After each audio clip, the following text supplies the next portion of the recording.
Redwood bus stop. That's where I saw him for the very first time. He was sitting on the bench of the otherwise deserted sidewalk and staring out into the road. The day was misty and the clouds in the distance looked gloomy and foreboding. His battered green raincoat and disheveled hair looked as though he'd spent countless nights without a roof over his head. I had decided to take a shortcut on my way home from the supermarket. It was my daughter Sophia's birthday, and I wanted to avoid traffic. The shortcut meant that I'd have to get off the highway and onto a derelict road, but I thought it would be worth it in the end. Boy, was I wrong. Before I continue telling the story, dear listener, I must tell you that I am definitely aware of the dangers typically associated with picking up hitchhikers. I've heard my fair share of horror stories involving strange incantations, violent outbursts, and vomit on car seats. However, I also consider myself to be a fairly good judge of character. Or at least I did. The road in question was surrounded on each side by thick forest. There were no other cars aside from mine, and no buses ever came through here, despite there being a bus stop. The man didn't even raise his head at the sound of my approaching car, so I figured he was just minding his own business. After all, the forest was well known for its trails. However, as I got closer, he suddenly shifted in his seat and raised his thumb. Startled, I hit the brakes violently and grit my teeth as my car came to a halt. I hadn't really intended to stop, but it felt rude to keep driving now. I could see the man staring at me through the window, his thumb still in the air. I figured he was probably waiting for me to give him some sort of sign, so I mouthed okay and leaned over to open the passenger door. Now, I know what you're thinking. A hitchhiker on a derelict road already sounds like trouble, but he didn't really look dangerous. Sure, he was unkempt and scruffy, and granted, if it had been my wife in the driver's seat, I would have insisted she keep driving. However, I'm in pretty good shape, and I figured I could take him if he tried anything. I watched as he got up from the bench slowly and approached my car. "Hello." I held out my hands to him as he sat down in the passenger seat. "What's your name?" "Jerry." He didn't acknowledge my hand or even so much as look at me. Where are we going, Jerry?" He was silent for a moment. "Home to my wife and kids." I chewed the inside of my cheek, wondering if perhaps I'd made a mistake inviting him into my car. "Do you know the address?" He shook his head, and I couldn't help feeling a bit sorry for him. Perhaps he was suffering from early onset dementia, or maybe he didn't even have a family to begin with. However, I didn't really have time to spare, and his brief answers, or lack thereof, were getting on my nerves. "All right then, could you show me where to go?" To my surprise, he nodded and pointed straight. We drove in silence as he directed me along several streets. I felt relieved as I realized I wasn't really going off course. Wherever he lived, it seems to be pretty close to my place. We're neighbors," I exclaimed as he indicated a right turn with his hand. "This is my street." He hadn't said a single word since we started driving, and didn't look like he was about to start now. I kept giving him side glances, but he seemed totally fixated on the road. "So, which one's yours?" I slowed down as we cruised along a row of colorful houses. He gestured to keep driving, so I did. "Weird, I've never seen you around." He waved for me to stop. "This is me," he said, pointing to a pale cream house. I followed his gaze, and my heart dropped. "No," I swallowed. "That's my house, Jerry." But Jerry was already getting out of the car. "Thanks," he mumbled before slamming the passenger door shut. "Wait," I protested, my pulse racing. "Where are you going?" But he didn't seem the slightest bit interested as he made his way up the stone steps leading to the front door. "What the hell?" I said to myself, turning the engine off. I couldn't really leave my car in the middle of the road, but I had absolutely no intention of parking it either. Jerry had just rung the doorbell when I shoved the car door open and sprinted up the steps. Jerry, wait! The front door flung open, and my wife, Emma, appeared in the doorway. She surveyed us for a moment and then wiped her hands on her apron. "Hi, hon," she exclaimed. "Who's your friend?" I was out of breath by the time I reached them. This is Jerry," I gasped. Emma chuckled. "With a sense of humor, I see. Well, come on in." We gathered in the hallway, and Jerry still hadn't said a single word.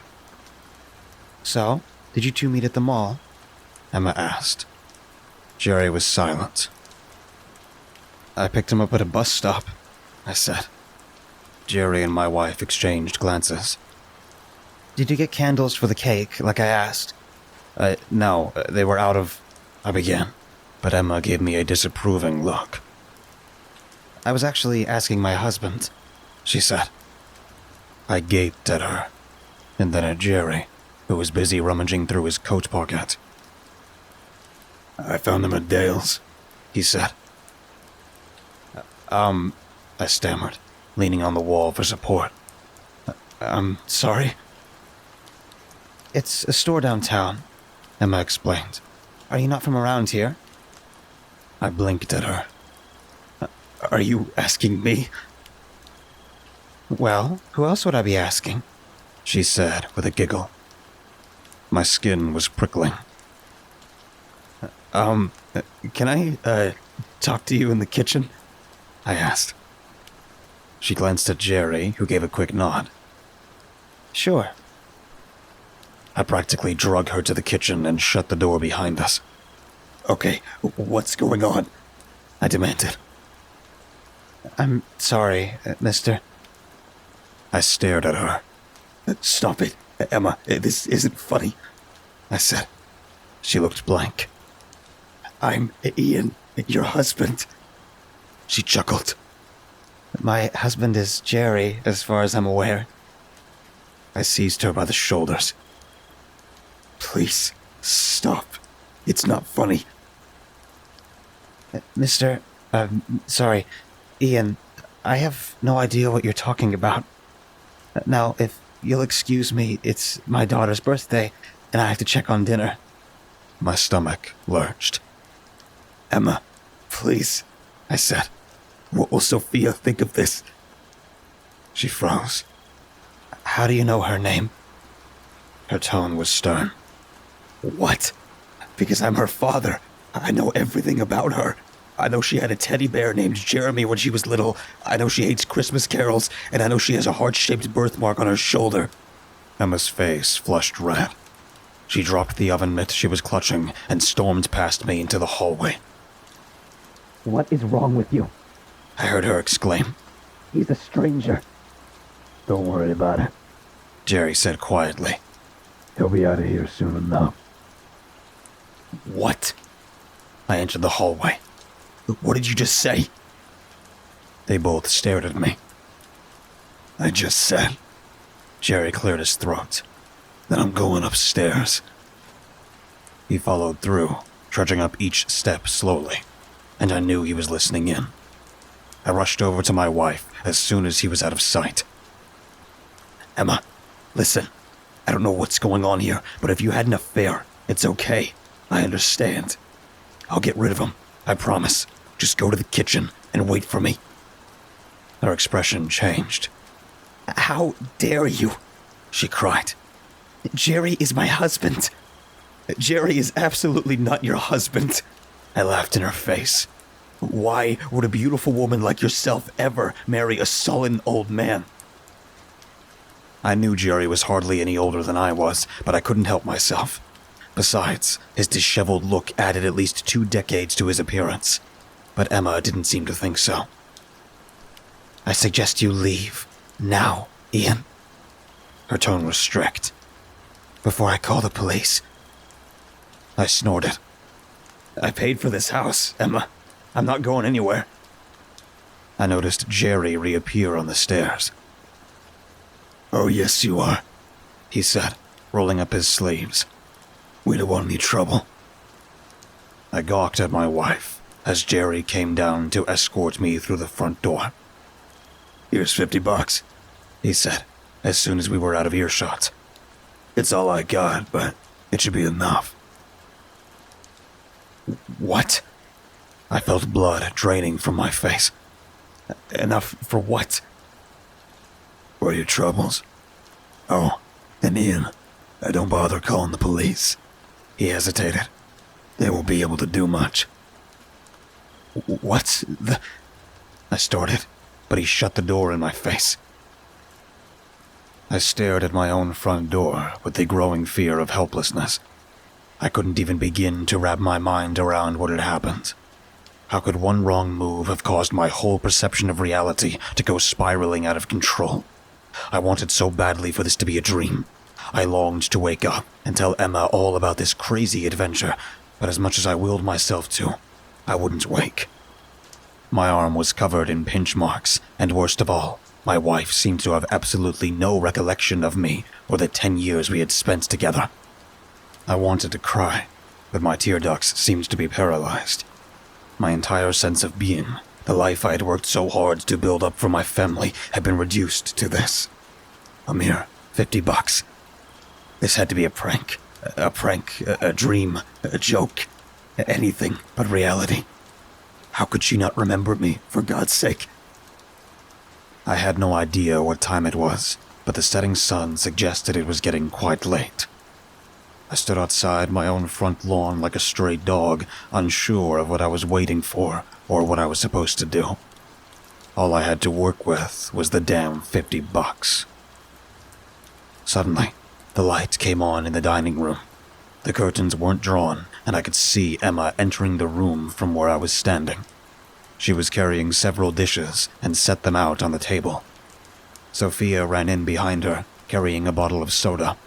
I watched them with a growing feeling of despair. They sat down on either side of the table, and seconds later, a man joined him. I didn't even recognize him at first. He had shaved, trimmed his hair, and was wearing one of my best dress shirts.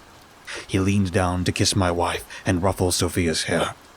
She clung to him like a little monkey. Anger welled up inside of me. This son of a bitch was going to live in my house, bed my wife, and raise my daughter. Well, not on my watch. I walked over to the front door and tugged at the handle. To no avail. It was locked. This was a safe neighborhood, and my family had never locked the door during the day before. He was already enforcing his own rules. Well, no matter. I circled the house, found a large enough rock, and threw it with all my might at the kitchen window. It shattered, sending shards of glass flying everywhere. In retrospect, I'm not sure what I was thinking. I was so overwhelmed by the day's events that my mind was likely malfunctioning, causing me to make questionable decisions. I climbed in through the window and marched straight towards the dining room. However, Jerry was already waiting for me in the hallway. Don't come any closer, he said as soon as he saw me. This is my house, Jerry, I said. You can't have my family. I saw Sophia peeking at us from around the corner. Daddy, who is that? She whispered. Jerry turns to her and put his finger to his lips. I'll take care of it, sweetheart. Run back to your mother. I watched the interaction, dumbfounded. You have to go, Ian, Jeremy said sternly. I don't want my daughter seeing this. I couldn't control myself any longer. I charged at him with clenched fists, fully intending to kill him. My temples were throbbing, but my mind was quiet. All I could see was red. But before I could even reach him, before I could take my first swing, a loud bang pierced the air, and I collapsed to the floor. I'd always wondered what it was like getting shot. I wondered whether the pain was quick and searing or slow and stinging. It felt like nothing at first, especially considering I hadn't even seen him draw the gun. I didn't even know I'd been shot until I was lying face down on the ground in my own hallway. He had aimed for my foot. At least, that's where the pain was. I felt two steady hands on me as I was pulled up and seated against the wall. Now, Jerry said. listen to me carefully. I stared at him. There was absolutely nothing else I could do. He was the one with the gun. I want you to leave my family alone. Do you hear? My foot was throbbing uncontrollably, but there wasn't as much blood as I'd expected. Do you hear? I nodded, licking my dry lips. Jerry brought me a glass of water from the kitchen. Let me help you, he said, pulling me upright. He helped me out the front door and sat me in the passenger seat of my car. Then, he circled around and got in beside me. Keys, he demanded, holding out his pocket. I pulled them out of my pocket and placed them into his palms. The nearest hospital is 2 miles away, I whispered. Don't worry, Jeremy said. I know where I'm going. He didn't. As we drove across town, I realized we were going the completely opposite way. Perhaps we were headed to another hospital up north. I didn't have the energy to argue, so I left the decision-making up to him. Suddenly, he made a sharp turn, and I recognized the street where I had picked him up that same afternoon. Surely he wasn't planning to... We're here, he said, unbuckling his seatbelt. but he was already out the door, walking around the car. He opened the passenger door and helped me out.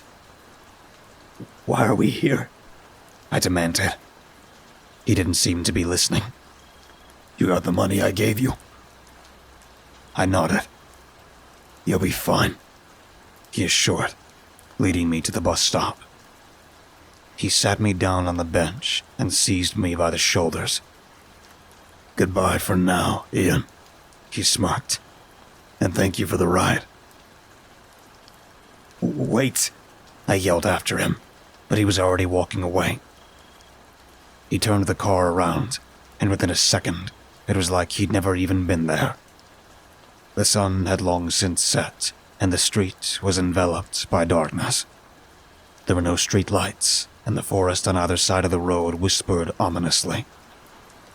I couldn't walk. I had nothing to eat, and my clothes were not nearly warm enough to survive the night. Tears of desperation rolled down my cheeks and dripped onto my lap. I was doomed. Suddenly, I noticed bright lights in the distance. I watched them getting nearer, my heart filling with hope. I took a deep breath and stuck out my thumb.